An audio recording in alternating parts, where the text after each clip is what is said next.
goal really of these next slides is, from my perspective, to kind of show you a little bit of what that looks like and how potentially you can apply that to your career going forward in medicine.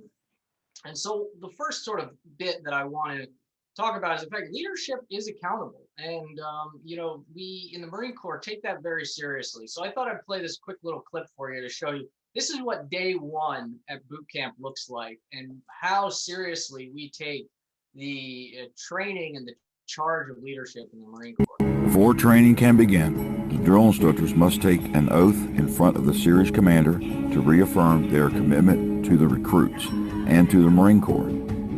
These drill instructors will be with the recruits throughout all 3 phases of recruit training.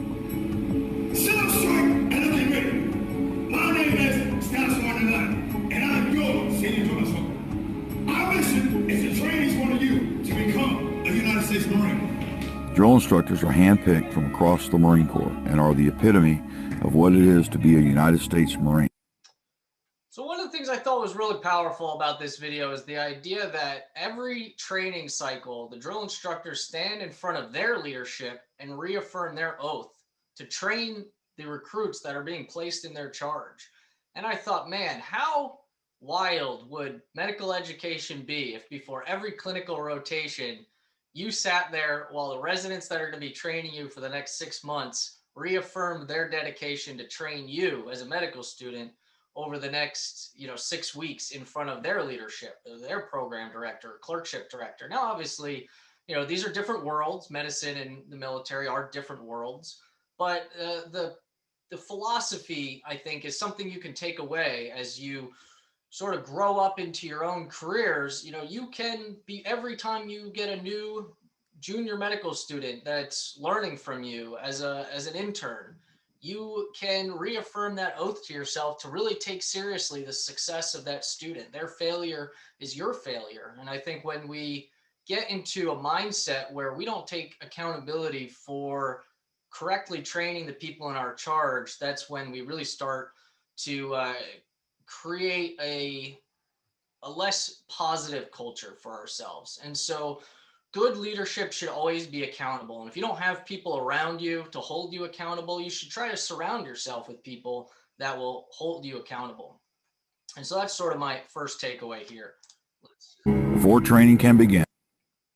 And so the next part about boot camp that I think Marines love is the fact that you learn close order drill. Close order drill is essentially how a leader commands the movement of a platoon. And this is going to lead up to sort of my first leadership pearl for all of the students. So I'm going to give you this first example of drill here.